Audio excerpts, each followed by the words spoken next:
এত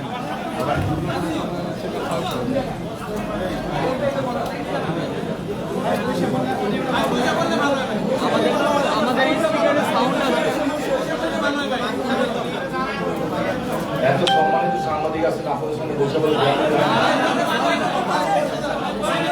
আসলে বসে বলার অভ্যাসই আমাদের না। আচ্ছা আচ্ছা বুঝতে পারছি, আপনারা যা বলবেন তাই শুনবো ভাই।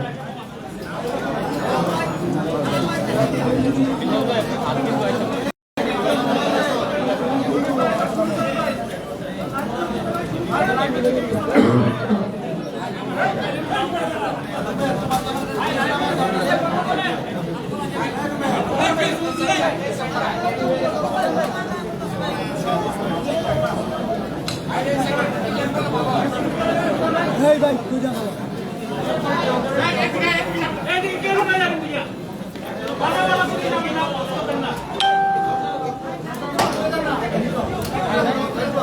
ওখানে এসে বলো তাতে এখান থেকে বিঘন যান। এই গেটটা তো বন্ধ করতে বললাম, কে খুললো গেটটা? তাহলে আসে কেন?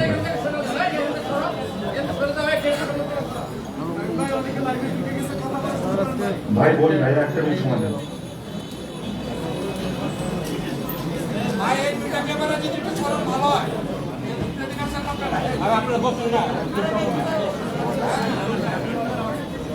জি আপনার অনুমতি দিলে বলবো।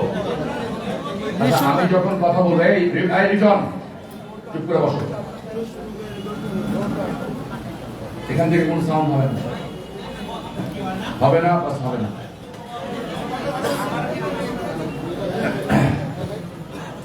আমার আসলে বসে বলার অভ্যাস নাই, এই জন্য একটু অস্বস্তি বোধ করছি।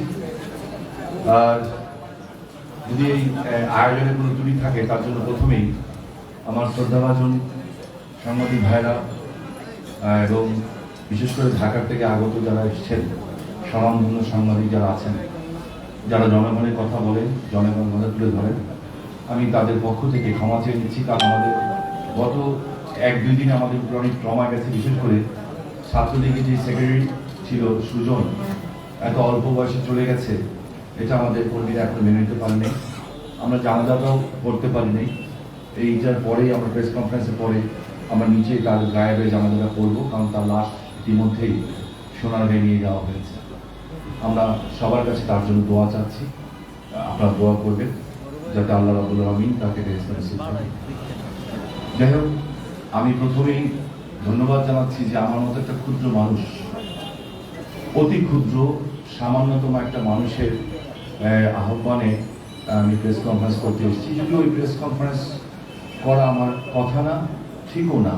আমি ক্ষমা চেয়ে নিচ্ছি নির্বাচন কমিশনের কাছে যে আমি একজন আইন প্রণেতা হয়ে আইন ভঙ্গ করাটা নিজের কাছে নিজের অপরাধী মনে হয়।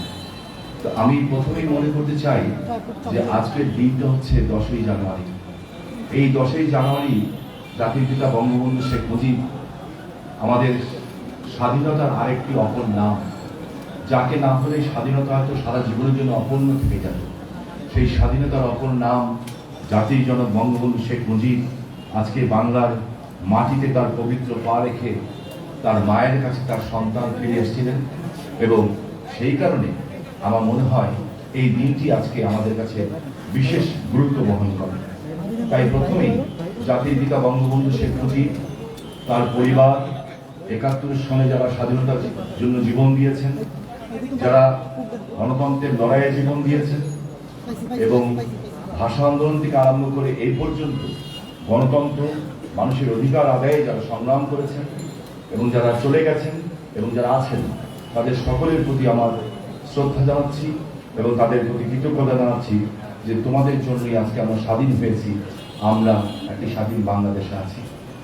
আমি প্রথমেই বলতে চাই যে আমি একটা মাঝে মাঝে একটু বিস্মিত হই, একটু অবাক হই যে আমি কেন সাবজেক্ট ম্যাটার হব।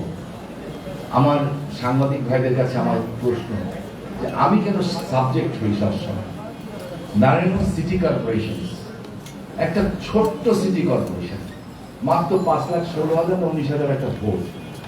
আমার পাশে যারা নেতৃবৃন্দ আছেন তারা জানেন, সব এখানে সব নেতৃবৃন্দ আছেন যারা পদপদবীদের নেতা, অনেক বড়, কিন্তু তার চেয়ে বড় পরিচয় হলো এটা তৃণমূলের নেতা, রাস্তা থেকে উঠে আসা নেতা এবং ৭৫-এর ১৫ আগস্টের পরে আসা নেতা, যারা বঙ্গবন্ধুহীন এবং শেখ হাসিনাহীন বাংলাদেশে তারা রাজনীতি করেছে। যাই হোক, আমি যেই কথাটি বলছিলাম যে আমার প্রেস কনফারেন্স করার কথা না, কারণ ৫.৫ লাখ লোকের একটা ভোট, আমার নির্বাচনী এলাকার মতো এটার একটা অংশ পড়ে, 10টা ওয়ার্ড পড়ে, কিন্তু আমার পাশেও আরেকটা এলাকা আছে ফতুল্লা। আমার ফতুল্লার 3টা ইউনিয়নের ভোট হচ্ছে 6 লাখের উপরে, আর 5টা ইউনিয়নের ভোট হচ্ছে প্রায় 7 লাখের কাছাকাছি। এখানেও কিন্তু নির্বাচন হলো কয়েকদিন আগে, ইভিএমেই নির্বাচন হলো। এই নির্বাচন কেউ টেরও পেল না, আমিও গেলাম না, কথাও বললাম না, নির্বাচনও হয়ে গেল। কিন্তু এই নির্বাচনটা আসলেই জানি কেন একটা মানে সমস্যা হয়ে যাচ্ছে।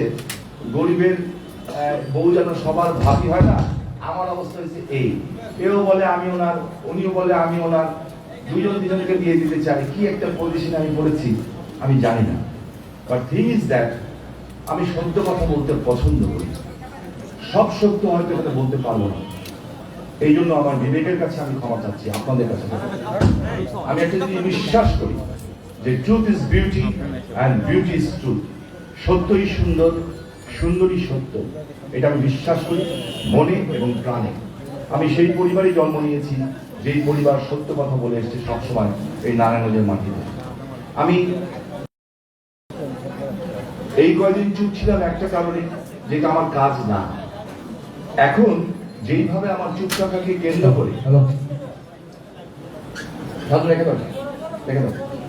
চুপ থাকাকে কেন্দ্র করে বিভিন্ন ভাবে ইস্যু তৈরি করা হচ্ছে এবং আমার দলকে ক্ষতিগ্রস্ত করার চেষ্টা করা হচ্ছে।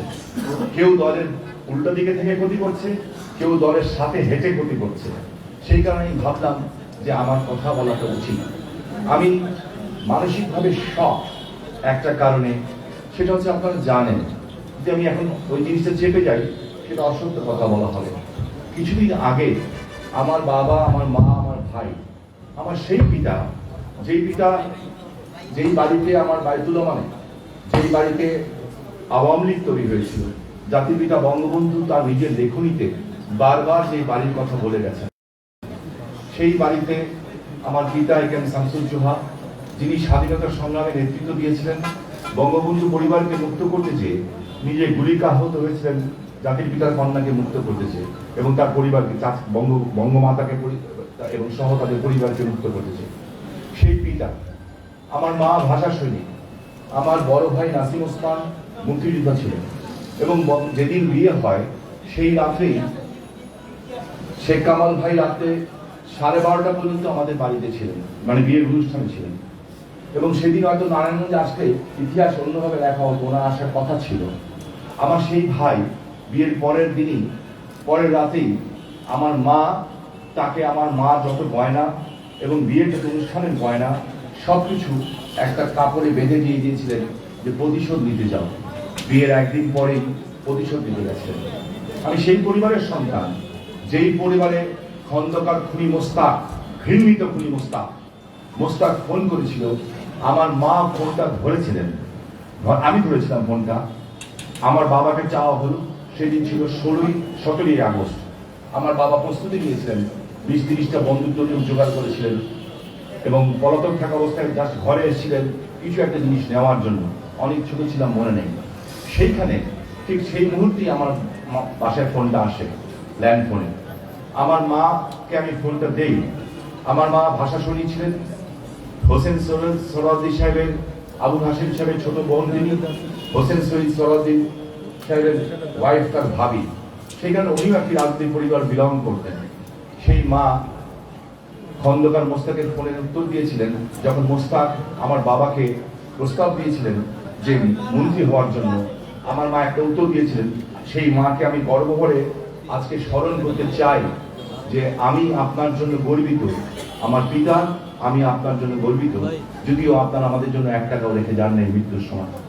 সেই বাবা, আমার মা উত্তর দিয়েছিলেন যে আমার সন্তান, আমার স্বামী যদি আপনার মন্ত্রিসভায় শপথ গ্রহণ করে আমি প্রথমে চেষ্টা করব আমার স্বামীকে হত্যা করতে, আর যদি না পারি আমি নিজে আত্মহত্যা করব। ঠিক তার সাথে সাথে আমার বাবাকে গ্রেফতার করা হয় এবং জেলখানা নিয়ে যাওয়া হয়। 4 জন জাতীয় নেতাকে যেখানে হত্যা করা হয়েছিল, মনসুর আলী সাহেব জাতীয় নেতা, মনসুর আলী চাচা যে রুমে ছিলেন, আমার আব্বাও সেই রুমে ছিলেন। এবং সেইখানে যখন ওনাকে বের করে নেওয়া হয়, তখন মনসুর আলী সাহেব অজু করতে চেয়েছিলেন, অজুর পানি নিতে দেওয়া হয় নাই। এবং তারপরে পাশের রুমে নিয়ে 4 জন জাতীয় নেতাকে গুলি করা হয়। প্রথমে প্রস্তাব দেওয়া হয়েছিল, প্রস্তাব না মানার কারণে তাদেরকে হত্যা করা হয়।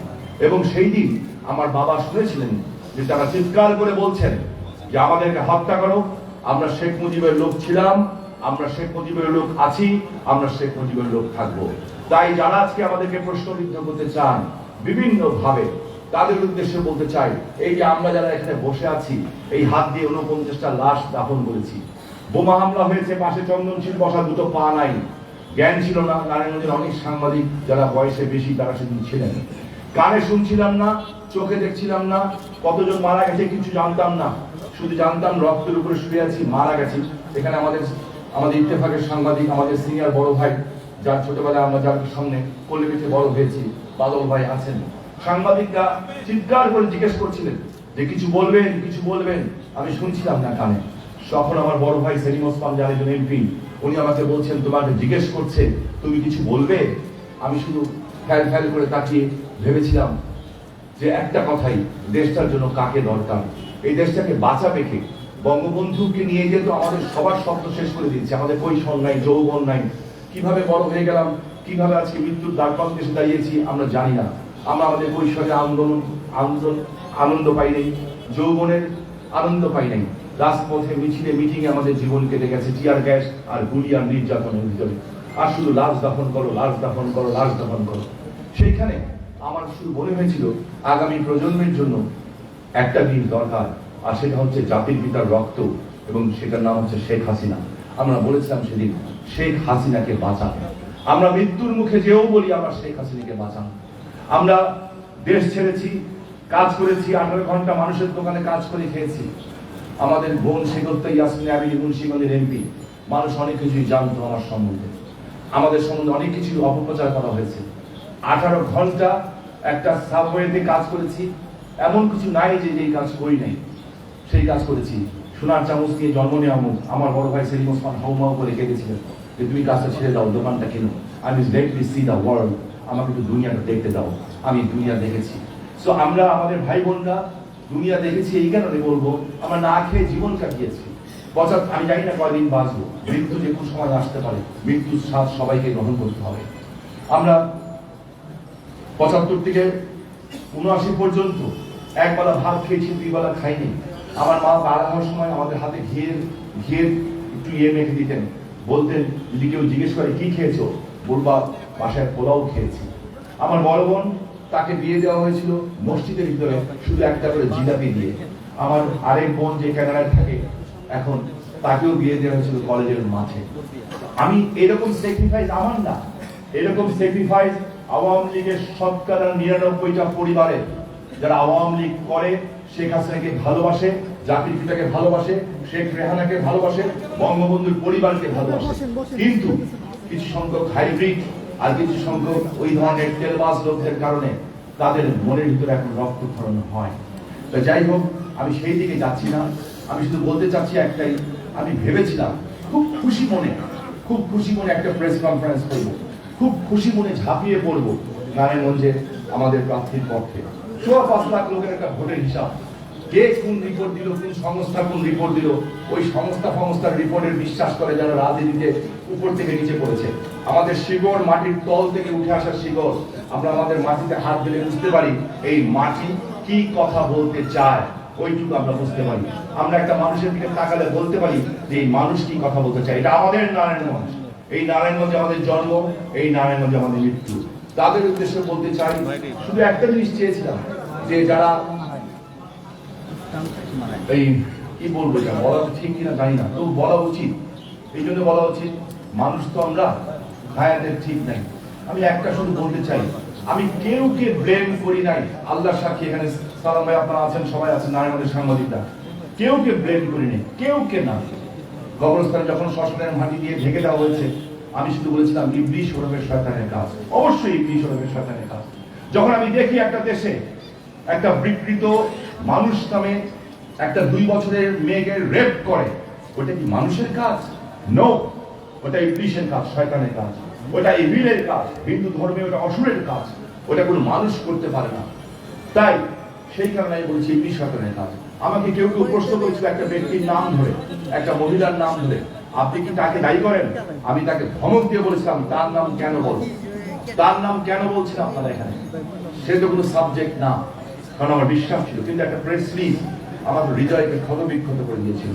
আমি আমাদের কেন্দ্রীয় নেতৃবৃন্দ যারা এসছেন কিংবা আছেন, একটা জিনিসই বোঝানোর চেষ্টা করেছিলাম যে আল্লাহর কাছে চুপচাপ হোক, গোপনে হোক, যেভাবে হোক, আল্লাহর কাছে ক্ষমা চেতে বলেন।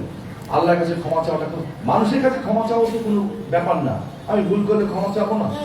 ক্ষমা চাওয়াটা যেমন সুন্দর, ক্ষমা করাটা তার চেয়ে বেশি মহত্বের কাজ। আমি সেটাই চেয়েছিলাম, আমি এখনো সেটা চাই। কারণ life is very short and nobody can say যে I can see tomorrow morning. আমি এটা মনে করি। নেতাকে এইটা বড় কথা না, যেটা দিদিটা বড় কথা না। জীবন মৃত্যু এটা একসাথে প্যারালাল চলে, কখন আসবে কখন যাবে কেউ বলতে পারে না। তাই এই সুযোগ আমি দেখলাম যে নারায়ণগঞ্জে বিএনপি জামাতের প্রার্থী, জামাত বিএনপির প্রার্থী, যেই জামাত বিএনপির অত্যাচারে আমরা নারায়ণগঞ্জে থাকতে পারি নাই, যে বিএনপি আমার বাড়ি ঘরে আগুন দিয়েছিল, যে বিএনপি আমার বড় ভাই সেলিম ওসমানের ফ্যাক্টরিতে, যে আপনারা অবাক হবেন শুনে, গরুর দুধের পান 300 গরু বোবা প্রাণী, এখানে বিট্টু আছে, ছবি তুলেছেন আপনি ছবি দিয়েছিলেন, 300 গরুর দুধের পান ব্লেড দিয়ে পচিয়ে পচিয়ে কেটে দেওয়া হয়েছিল। আমার মেজ ভাই সেলিম ওসমান কোন রাজনীতি করতেন না, উনি ব্যবসায়ী ছিলেন, মুক্তিযোদ্ধা। তাকে পিস্তল দিয়ে ধরিয়ে নিয়ে যাওয়া হয়েছিল এবং টর্চার করা হয়েছিল। কারণ কি? কারণ একটাই, যে এই পরিবারের সদস্য। আমাদের বাড়ি বাইতুলমান, কত ক্ষোভ ছিল এই বাড়িটার উপরে। এখানে আওয়ামী লীগ তৈরি হয়েছে, এখানে ভাষা আন্দোলনের নেতৃত্ব দিয়েছে, এই কারণে বাড়িটাকে পর্যন্ত সেদিন বুলডোজার দিয়ে ভেঙে দেওয়া হয়েছিল। তারপরে আমার বোন ব্যারিস্টার তানিয়া এটাকে আদালত করে, এবং আমাদের অভিভাবক আমার বাবা, আমার পিতার মৃত্যুর ঠিক 15 মিনিট আগে আমাদের 3 ভাইয়ের হাত যার হাতে তুলে দিয়েছিলেন, মৃত্যুর 15 কি 30 মিনিট আগে হবে, সেটা হচ্ছে জাতির পিতার কন্যা শেখ হাসিনা। এবং বলেছিলেন বাবার মৃত্যুর ঘটনা নিয়ে মিথ্যা কথা বলবো না, অসত্য কথা বলবো না। বলেছিলেন আমার ছেলেরা যদি বঙ্গবন্ধু হত্যাকারীদের বিচার করতে যে প্রয়োজনে তাদের মারতে যে মরে যায়, আমি যেখানেই থাকি আমি খুশি থাকবো, আমি সেই পিতার সন্তান। আর আমার পিতা, আমার পরিবার, আমার 3 ভাইয়ের হাত মৃত্যুর জন্য, তার জন্য, মৃত্যুর জন্য, এই বঙ্গবন্ধু পরিবারের জন্য জীবন দেওয়ার জন্য আমার নেত্রী শেখ হাসিনা হাতে তুলে দিয়েছেন। সো সেইখানে আর কোনো প্রশ্ন থাকতে পারে না।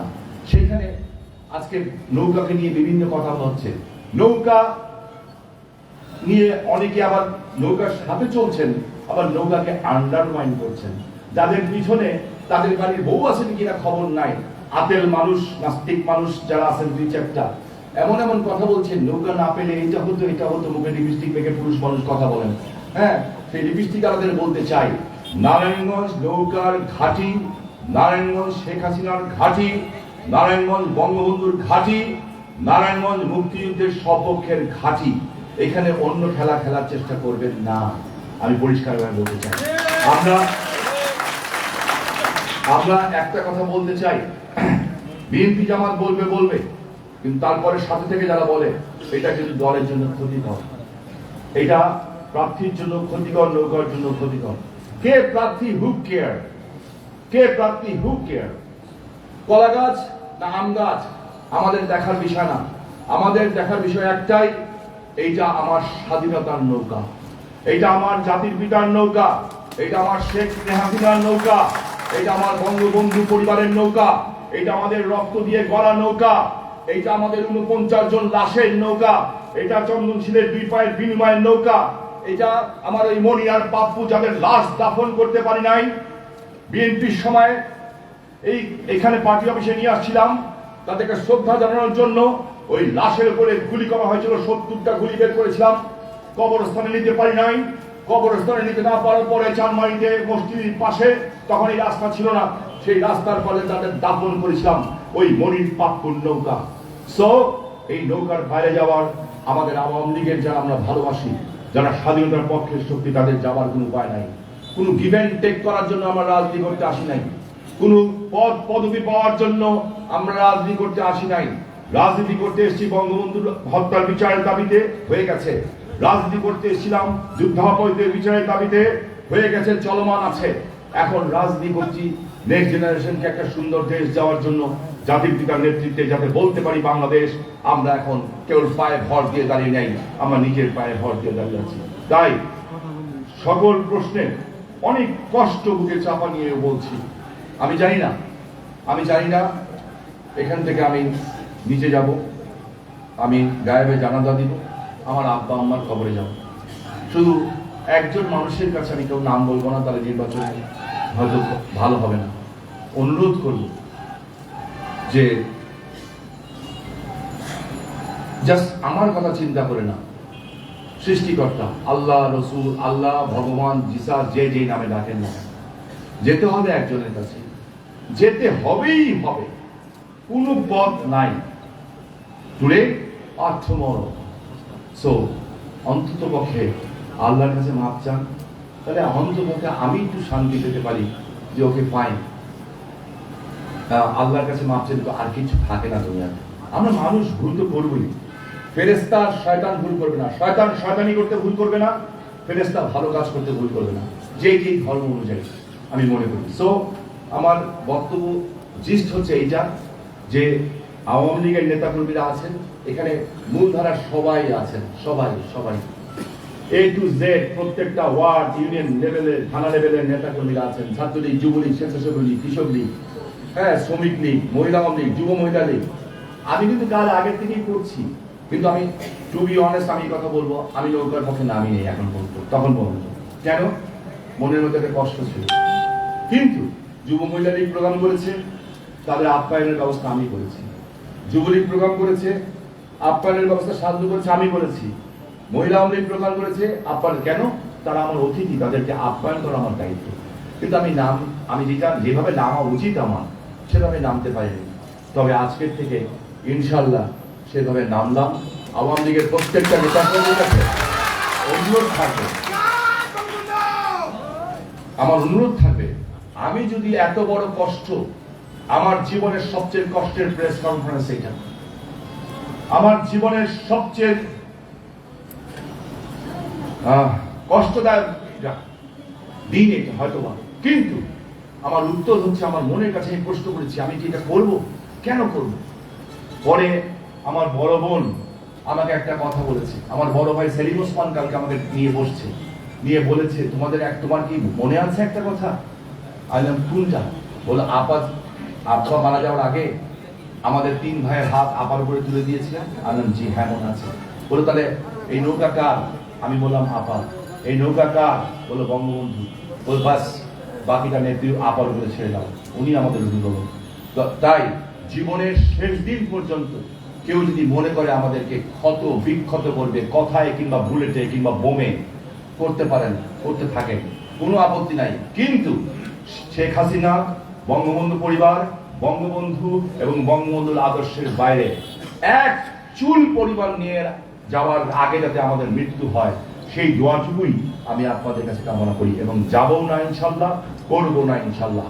যে কোনো, আমি জানি যে যেই দিন সামনে আসছে অনেক কঠিন পরীক্ষা দিতে হবে, ওই পরীক্ষায় আমাদেরই থাকতে হবে। যখন নারায়ণগঞ্জে পূজা হয়, যখন ওরা মণ্ডপে হামলা করতে চায়, ভিতর থেকে ছোবল মারতে চায়, রাস্তায় আমাদের কি গাড়ি চালাতে হয়? অনেককে দেখি না।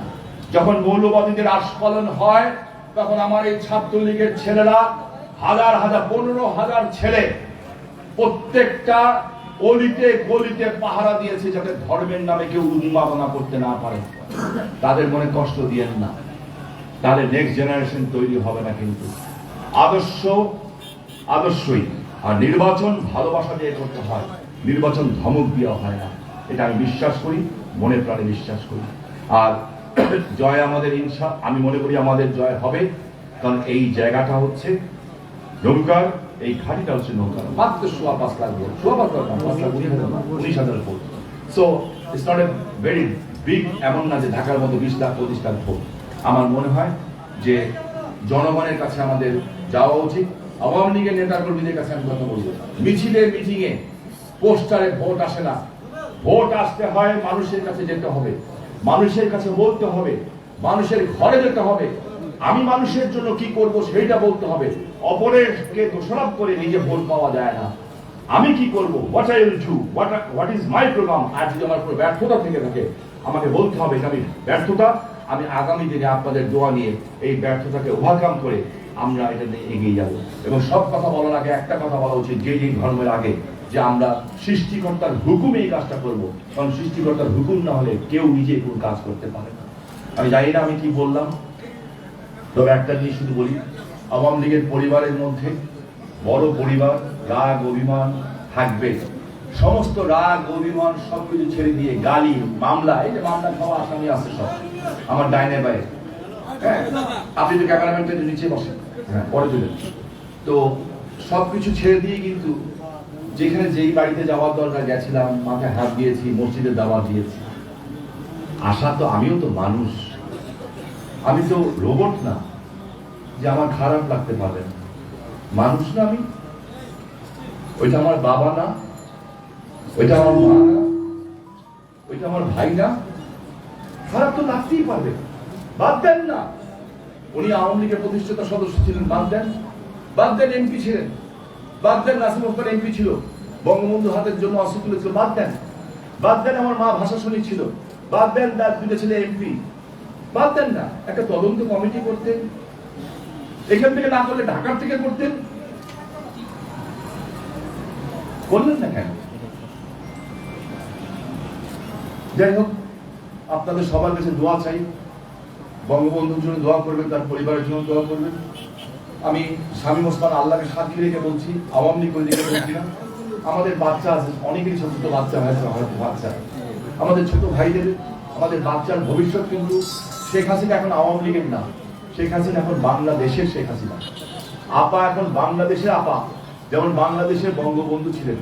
বঙ্গবন্ধু স্বাধীনতা দিয়েছেন, জাতির পিতার কন্যা তার স্বপ্ন বাস্তবায়ন করছেন।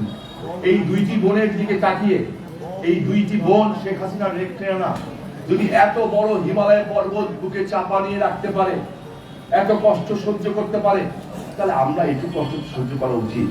তারপরেও কৃতজ্ঞতা জানাই বিশেষ করে আমার নেত্রী শেখ হাসিনার কাছে, যে ওনার কারণে আমার আরেকটি বোন শেখ রেহানা, যিনি বাংলাদেশে কোথাও তার নামে কোনো স্থপতি হতে দেন নাই, অনেক কষ্ট অনেক বেদনা নিয়ে যিনি কাঁদতেও পারেননি। অনেক সময় বলেছে আপা রেহানা আপনি একটু কাঁদেন না, বলছে কান্না আসে না, কান্না আসে না। আজকে তার অবস্থাটা আমি বুঝি, একজন এতিম বুঝে আর একজন এতিমের কষ্ট। সেইখানে উনি কোথাও দেন নাই, নারায়ণগঞ্জকে ভালোবেসেছেন, ভালোবেসে ওনার নামে মেডিকেল কলেজ করার পারমিশন উনি নারায়ণগঞ্জ দিয়েছেন। তো আমরা বলতে পারি এই নারায়ণগঞ্জ, গোপালগঞ্জে বঙ্গবন্ধুর জন্ম হয়েছে, এটা সত্য, বাট এই জন্য গোপালগঞ্জের মাটি গর্বিত।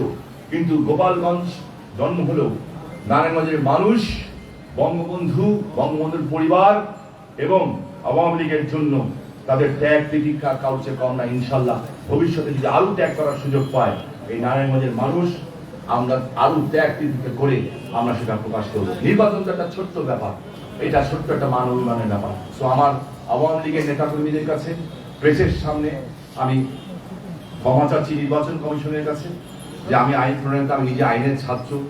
হ্যাঁ, কেমন করে জানি আমার একটা ভালো রেজাল্ট করে ফেলেছিলাম। হ্যাঁ, ভালো রেজাল্ট করার কথা আমার না, সেইখানে 6 ফিক্স হয়ে গেছে না, একটা স্ট্যান্ড করে ফেলেছিলাম। সেই আমি যদি এখন এখানে বসে নির্বাচনের পক্ষে অমুককে ভোট দিন এই কথা বলি, সেটা আমার জন্য সঠিক হবে না। তবে এইটা বলবো, নৌকা স্বাধীনতার প্রতীক, নৌকা শেখ হাসিনার প্রতীক, নৌকা অস্তিত্বের প্রতীক। আর বিএনপির তৈবুর আলম খন্দকার সাহেবকে বলবো, আপনি আপনার মতো কথা বলেন, আমাদের কোনো আপত্তি নাই। হাতি দিয়া নৌকা ডুবাই দিবেন আপনি, আমার মনে হয় না নারায়ণগঞ্জে বিএনপি জামাতের ওই ক্ষমতা আছে যে নৌকা ডুবাই দেওয়ার ক্ষমতা রাখে, এটা আমি বিশ্বাস করি। ওই ক্ষমতা আছে। হাতি বড় হলে সাইজ বড় হইতে পারে, হাতি সাইজ বড় হলে আমরা হাতি কাঁধে নিয়ে দৌড় দিব ইনশাল্লাহ, কিন্তু নৌকার উপরে উঠতে দেবো না। এটা আপনারা কল্পনা রেখেন। যখন আমরা যখন জাগবো, অনেকে তখন ঘুমাবে না, এটাই স্বাভাবিক। কারণ যখন বীর মুক্তিযোদ্ধার সন্তানরা জেগে উঠে, তখন স্বাধীনতা বিরোধী শক্তি রাস্তায় থাকতে সাহস পায় না। কারণ আমাদের স্লোগান হবে জয় বাংলা, জয় বঙ্গবন্ধু। যে স্লোগান শুনলে অনেকের বুকে কেঁপে যায়। তাই সবার কাছে আমার কথাই যদি ভুল থাকে, ত্রুটি থাকে, মাফ করবেন। কঠোর কঠোর প্রশ্ন করতে পারেন, কিন্তু আমার মনের অবস্থা বুঝে কঠোর প্রশ্ন করেন, কারণ আমি অনেক মানসিক যন্ত্রণা নিয়ে এখানে এসেছি। সো আমার বক্তব্য এখানেই শেষ। ধন্যবাদ। হ্যাঁ, কি বললাম? ধন্যবাদ কেন্দ্রীয় নেতৃবৃন্দ, নারায়ণগঞ্জের অনেক সকল নেতৃবৃন্দ এখানে আছে। আমার একটা প্রশ্ন, সাংবাদিক ভাইরা, আমার পিছি সাংবাদিক স্বপন, হ্যাঁ, ক্যামেরাটা একটু ঘুরাও না ভাই, দেখো তো এখানে ছবিটার ভিতরে নামে নাই কে ইলেকশন করতে? কে নামে নাই? মামলা খাওয়া, কামলা খাওয়া, হ্যাঁ, সবই তো আছে এখানে। পাশে খোকন শাহ বসা, এও তো মামলা খাওয়া। হ্যাঁ, সেন্টিমেন্টালি বললাম। আমরা এখন যাই হোক, যেটাই হলো কথা। সো এই কারণে নেমেছে, এই কারণে নামে নাই যে ওনার জন্য কার জন্য করছি, এই কারণে নেমেছে আমরা আমাদের ভিতরে জাতির পিতাকে লালন করি, শেখ হাসিনাকে লালন করি, বঙ্গবন্ধুর আদর্শকে লালন করি। বঙ্গবন্ধু আমার শেষ ঠিকানা, বঙ্গবন্ধুর আদর্শ শেষ ঠিকানা, শেখ হাসিনা আমার গন্তব্য।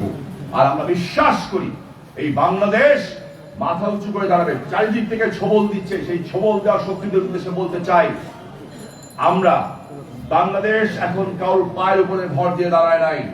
বাংলাদেশ শেখ হাসিনার নেতৃত্বে নিজের পায়ের উপরে ভর দিয়ে দাঁড়িয়ে আছে, মাথা উঁচু করে। আমরা সেই জাতি, আমরা বলতে পারি গর্বের সাথে কাজী নজরুল ইসলামের সেই কবিতার লাইন, বলো বীর, বলো উন্নত মমশির।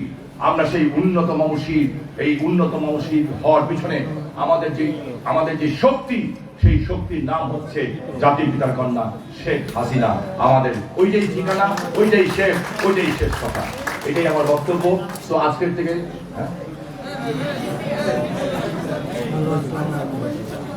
আজকের থেকে আমাদের কথা হচ্ছে, পাড়া মহল্লায় সবাই যার, অনেক কাউন্সিলর ক্যান্ডিডেটদের কষ্ট আছে, আমি জানি। আমার দিকে টাকা আছে সব কাউন্সিলর, আওয়ামী লীগের কাউন্সিলররা, যে ভাই ঘটনাটা কি। যখন আমাদের লোক যায়, একদিকে থাকে আমরা থাকি, সাথে থাকে বিএনপিকে প্রার্থীও থাকে। কষ্ট পাওয়াটা একটা ব্যক্তিগত ব্যাপার, কষ্ট পেয়ে না। কেউ কোথায় ভোট হবে না, ভোট টু দ্য পিপলস। জনগণের কাছে যান, জনগণ যার ভোট দিবে, কপালে যার লেখা থাকবে, সে অবশ্যই নির্বাচিত হবে। Thank you very much. আমার বক্তব্য এখানেই শেষ। যদি কোনো ভুল করে থাকি, আমি আশা করি আপনার ক্ষমার সঙ্গে বেশি দেখবেন। জয় বাংলা, জয় বঙ্গবন্ধু, জয় শেখ হাসিনা, জয়।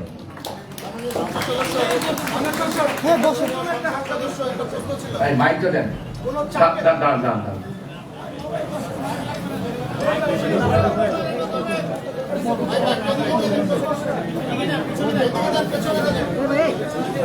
বসেন বসেন।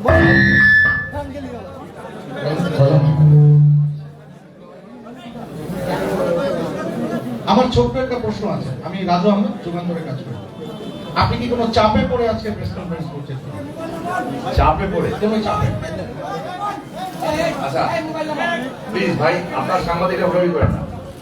আমাকে প্রশ্ন করা হয়েছে ডিবিসি এবং যুগান্তর থেকে, আমি কোনো চাপে পড়ে আজকে কনফারেন্স করছি কিনা। আমার ছেলে আমাকে একটা ইংরেজি লেখা দিয়েছিল, লেখাটা আমার খুব ভালো লাগে। আপনার উত্তরে লেখাটা আছে, আমি প্রায় প্রায় পড়ি, আজকেও পড়ছি। নিজে কত বড় ভাবি না, বাট পড়ছি। Fate whispers to the warrior, you cannot withstand the strong, and the warrior whispers back, I am the strong.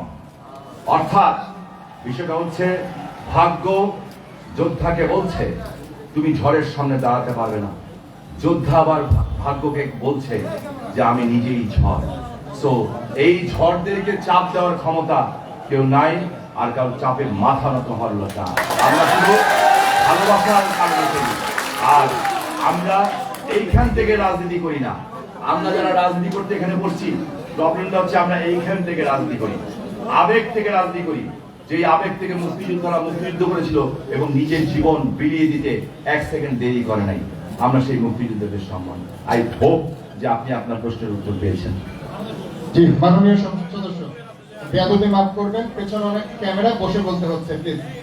আমার নাম আরাফাত, আমি এটিএন নিউজে কাজ করি ঢাকায়। একটা প্রশ্ন,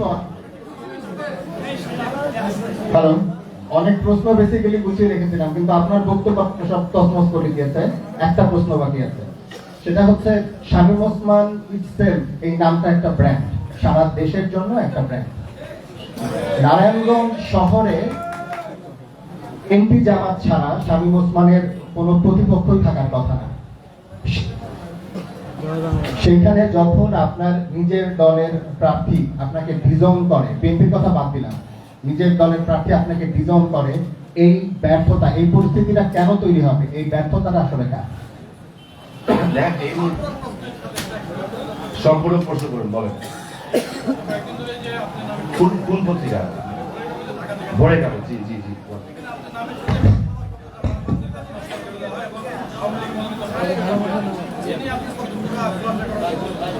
আচ্ছা, উনি প্রশ্ন করে একভাবে দিতে পারবো না, তখন তো কিছু ভাই। ভোরে কাগজ বলছেন যে আপনাকে গডফাদার বলা হয় কেন, এটার কথা। আর আপনি বলেছেন যে আপনাকে মানে অ্যাটাক করা হয় কেন, আপনাকে কেন ব্লেম করা হয়, ডিজোন করা হয়। এখন অ্যাকচুয়ালি যে করে তার কাছে জিজ্ঞেস করা উচিত যে কেন করে। এখন যদি কাউ ইচ্ছা হয় আমাকে আজকে গডফাদার বলতে, বলবেন। 2 দিন আগে যদি তার কারো ইচ্ছা হয়েছে আমাকে ফাদার বলতে, উনি বলেছেন। 3 দিন আগে বলতে ইচ্ছা হয়েছে ব্রাদার, বলেছেন। এখন যদি কারো মনে হয় যে আমি আজকে তোমাকে ব্রাদার বলবো, কালকে তোমাকে ফাদার বলবো, পরশু তোমাকে গডফাদার বলবো, ভাই যাই বলেন বলেন, গড মাদার বলেন।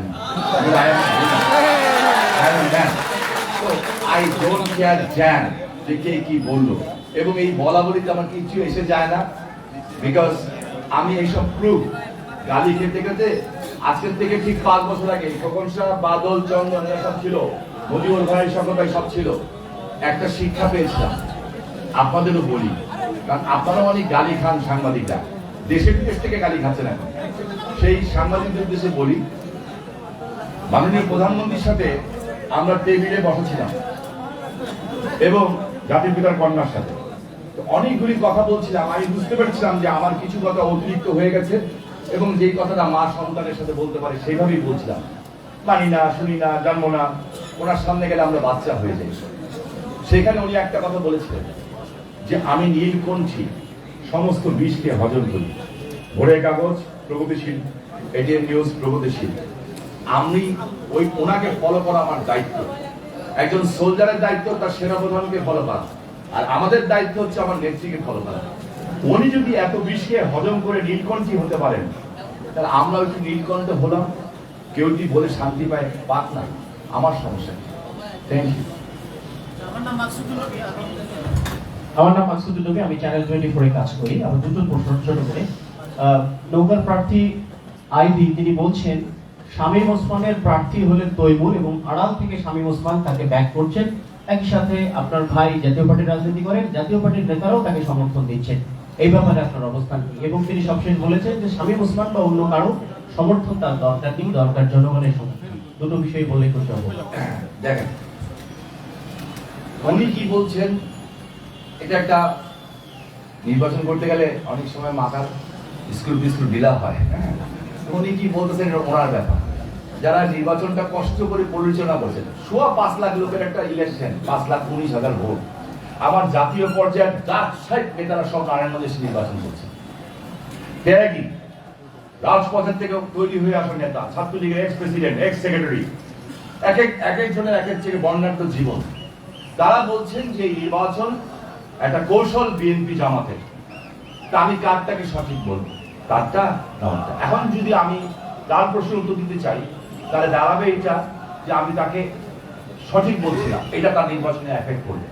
আমি মনে করি না যে আমার মুখ থেকে এমন কোনো কথা বের হওয়া উচিত যেটা তার নির্বাচনে এফেক্ট করে। আমার কাজ হচ্ছে তার এই প্রশ্নের উত্তর আমি তাকে প্রয়োজনে সব জায়গায় দিব, বাট নৌকা 16 তারিখে বিজয়ী হওয়ার পর, এখন না। আমার নাম জিয়া খান, আমি বাংলাদেশের কাছে। জি জিয়া ভাই, আপনারা চিনি আমরা সবাই। Thank you. সবারও চিনি। সাহেব, আমার দুটো প্রশ্ন। সেটা হচ্ছে আপনি এতদিন পরে এসেছেন, টেস্ট প্রিপারেশন করেছেন, আপনার মন ভারাক্রান্ত।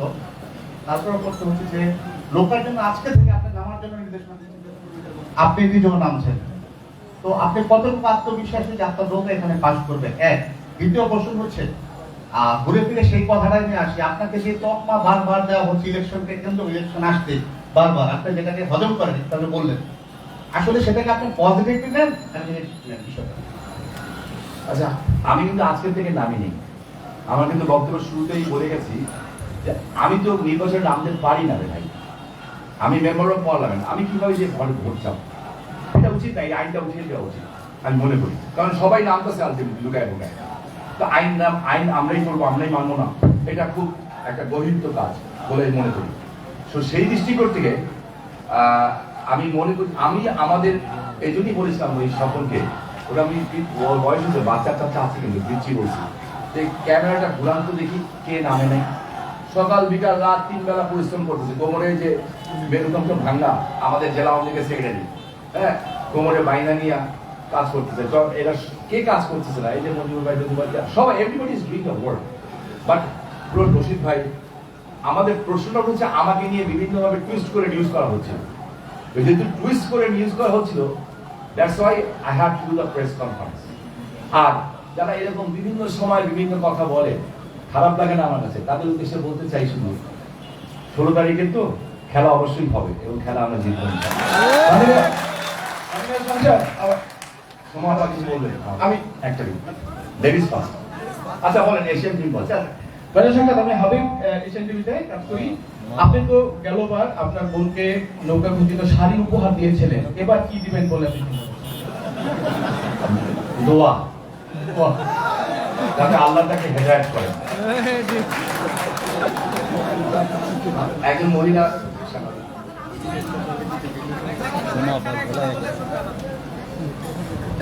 মানুষ তো দেখতেও চায় না আপনাদের, না সরি,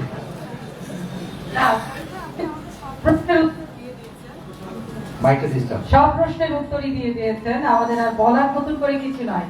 দুটো প্রশ্ন আপনার কাছে ছোট করে যেটা জানতে চাই, আপনার সাথে সেলিনা হায়াত আইভীর যে সম্পর্ক, সেটি সারা দেশের মানুষ জানে, এই শহরের মানুষ জানে, আজন্মের শত্রুতা। কিন্তু সেই শত্রুতা এবং আপনাদের মধুর সম্পর্ক হতে পারে, হ্যাঁ, ভাই বোনের সম্পর্ক, কিন্তু ভোটের সময় সেটা এত প্রকাশ্য হয়ে যায় এবং এই যে তামাশা দেখে দেশের মানুষ আওয়ামী লীগের এই প্রকাশ্য দ্বন্দ্ব, সেটা কি দলকে ক্ষতিগ্রস্ত করে কিনা? এই তামাশা বন্ধ করার জন্য কেন্দ্রের নেতারা এই শহরে মাটি কামড় দিয়ে পড়ে আছে নৌকাকে বিজয় করার জন্য, আপনাদেরকে এক একটা করে সমঝোতার চেয়ারে বসাবার কখনো চেষ্টা করেছে কিনা, সেটি যেমন একটি কথা। এবং সবচেয়ে বড় কথা যে আপনারই তো স্লোগান নিয়ে পশ্চিমবঙ্গে টিএমসি দিতে গেল খেলা হবে, এ আপনার কেমন খেলা? যে আপনি নাকি প্রার্থী করেছেন তৈমুর আলম খন্দকারকে, এই যে আত্মঘাতী গোল পোস্ট আপনি দিচ্ছেন তার জবাবও আপনি দিয়েছেন, কিন্তু আপনার দল যখন এখানে এসে বলে নৌকার বিপক্ষে, আপনি শত্রুতা করছেন, রাজনীতির সিংহপুরুষ আপনি, আপনাকে বলা হয় রাজনীতির পেছন ব্যাকডোরে আপনি ষড়যন্ত্র করছেন, সেই জবাব সেলিনা হায়াত আইভী বলছেন না, এই প্রশ্ন কেন্দ্রের নেতারা এখানে আঙুল উঠিয়ে বলছেন, সেটাকে আপনি উত্তর কি দিবেন? এবং আপনাকে অনেকেই মনে করছে আপনার মুখের কথা আর বুকের কথা আসলে দুটো ভিন্ন, সত্যি কি? না, আপনি সঠিক প্রশ্ন করেছেন। অ্যাকচুয়ালি বিষয়টা যদি দেখেন, একটা শব্দ আমি উচ্চারণ করতে চাই, শত্রু শব্দ। আমি যেহেতু প্রশ্নটা করেছি, আমি এটা উঠাতে চাইনি। দেখেন, আমাদের গত 7-8 বছর ধরে বিভিন্নভাবে একটা মহল আওয়ামী লীগ করে না, সেই মহলটা কিন্তু কারোর ছায়া পড়ে আছে। খুনি পরিবার, এই পরিবার, ওই পরিবার, এই পরিবার কন্টিনিউয়াসলি বলে যাচ্ছে। রাজাকারের ছেলে, যার বাবা জানাজা দিয়েছে মুজাহিদি, হ্যাঁ, সেও আওয়ামী লীগ অফিসে গিয়ে মিটিং করে, হ্যাঁ, সেও আমাদের জেলা আওয়ামী লীগের সাধারণ সম্পাদককে নিয়ে প্রশ্ন তোলে, হ্যাঁ, যার বাবা জানাজা দিয়েছে মুজাহিদি, নাম বলতে চাই না। এখন বিষয়টা হচ্ছে যে যদি এনিমিটি থাকতো, আর যদি এনিমিটি হতো, আমার তরফ থেকে তো ওই পর্যায়ের নেতা আমি না যে এই লেভেলে এনিমিটি করবো। ওই পর্যায়ের নেতা হইতে পারে যুবলীগের সাধারণ সম্পাদক, সভাপতি সাজনো হইতে পারে, আমি না। 1 2 নম্বর হলো তারপর আমি ভেবেছি যে একটা নারায়ণগঞ্জে এত কাজ করছি, শহরটা একটা যেরকম চাই সেরকম হয়নি। তো এই কারণে ধর্মীয় কারণ 50%, মিথ্যা কথা বলবো না, 50% পলিটিক্যাল কারণ। ধর্মীয় কারণে গেছি গোরস্থানে চাচি মারা যাওয়ার পরে, আর রাজনৈতিক কারণে গেছি বাসায়, এবং তাদের মিলাদের দাওয়াত আমি দিয়েছি। তো আমি যদি তাদের মিলাদের দাওয়াত দিতে পারি, আমি এক্সপেক্ট করতে পারি না যে সিটি কর্পোরেশন আন্ডারে যে কবরস্থানটাতে আমার জীবনে আমি এত কাঁদি নেই। এখানে নারায়ণগঞ্জের সাংবাদিক আছে, তারা আমাকে ডেকে, আমার পক্ষে না, আমার বিপক্ষের লোকও আছে, হ্যাঁ, কিন্তু মানে আমার চেয়ে অন্য মানুষকে পছন্দ হয় না, উনি আমাকে টেনে নামিয়েছেন গাড়ির ভিতর থেকে। আমার আব্বা আম্মা ভাইয়া মারা যাওয়ার সময় আমি কেঁদেছি, কিন্তু আমি একসাথে এত কাঁদি নেই, বিকজ আমার ক্ষমতা আছে, শক্তি আছে, যে শামীম ওসমান যদি মনে করে ডাকে 1-2 ঘন্টার মধ্যে 2 লাখ লোক জড়ো করার ক্ষমতা আমার আছে। কিন্তু আমি কাকে দায়ী করবো? দেখো, আমি কাকে দায়ী করবো? আমি তো দেখি নাই কাউকে। বাট আমি এইটা চাবো না যে আচ্ছা ঠিক আছে, যারা কাজটা করেছে 2 জনকে সাসপেন্ড করো কিংবা একটা তদন্ত কমিটি করো, সব উল্টা আমার বিরুদ্ধে প্রেস্টিজ চলে এসছে। এইটা কেউ করে নাই, কেউ করিয়েছে। যারা করিয়েছে, এই করিয়েছেরাই কিন্তু এখন লিফলেট ছাড়াচ্ছে, প্রার্থীর ছবি আছে, নৌকার ছবি নাই। আপনি অবাক হবেন, প্রার্থীর ছবি দিয়ে ভোট চাওয়া হচ্ছে, কিন্তু নিচে লেখা আছে একটা ইয়ের নাম, হ্যাঁ হ্যাঁ, সংগঠনের নাম, কিন্তু নৌকার ছবি নাই। আমার মনে হয় কেউ করিয়েছে। এই যারা করিয়েছে এদেরকে দেখা হচ্ছে। আর কেন্দ্র চেষ্টা করেছেন, কেন্দ্রের কাছে আমার একটা কথাই শুধু ছিল যে আল্লাহর কাছে একটা দুঃখ প্রকাশ করার কথা। হয়তো কেউ আমার মতো শুনে না, সবাই তো একরকম না, কিন্তু আমি কেন্দ্রকে বলবো, ওনারা আপ্রাণ চেষ্টা করছেন, কাজ করছেন, কিন্তু এর মধ্যে আবার কিছু লোক আছে, তারা নির্বাচন করছেন কম, পার্টি অফিসে বসে থাকছেন বেশি, মুখ থাকছে কেন্দ্রীয় নেতাদের কানের সামনে বেশি। কারণ উনি আবার ওনার ভবিষ্যৎ চিন্তা করছেন, কোন কমিটিটা ভাঙবো, কোন কমিটিটা খাবো, আমি কোথায় আসবো। যেখানে বিভিন্ন রকম ব্যাপার হচ্ছে, তো এই সমস্ত ব্যাপার স্যাপার গিয়ে কোনো বিনিময় না। শেখ হাসিনা নৌকাকে পাস করাতে হবে, বাস পাস করাবো ইনশাল্লাহ, এটাই আমাদের কথা, আর কোনো কথা নেই। ভাই কয়বার না করলাম, তারপর আপনারা বারবারই করবেন।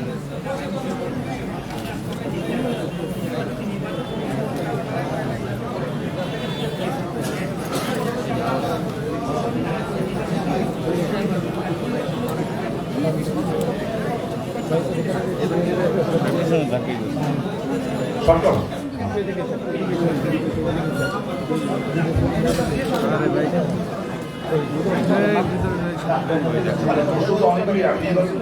আগে বলেছি, এই কারণে কিন্তু আমি এমন কোনো বক্তব্য দিইনি, যে বক্তব্যে নির্বাচন কমিশন বলতে পারে যে আমি এখানে কোন প্রার্থীর পক্ষে কিংবা ইয়ের পক্ষে আমি বলতেছি। আমি আমার জায়গা থেকে স্ট্যান্ড ক্লিয়ার। আমার জায়গা থেকে একটা স্ট্যান্ড ক্লিয়ার হয়েছে যে আমার নৌকাকে পাস করার জন্য আমার নেতা কর্মীদেরকে উজ্জীবিত করার দায়িত্ব, আমি সেই দায়িত্ব করেছি। এবং তারপরে ঘরে বসে কিংবা নির্বাচনের সাথে কমিশনের সাথে লুকুচুরি খেলে পারি, লুকুচুরি করে পারি, আমি অবশ্যই আমি আমার দলের জন্য আমি কাজ করব, আমার নৌকার জন্য কাজ করবো। আসসালামু আলাইকুম, আমার নাম তোফাজ্জল হোসেন, দৈনিক ইয়াদ পত্রিকায় কাজ করি। আপনার 3 জন বন্ধু এবং আপনার রাজনৈতিক সহকর্মী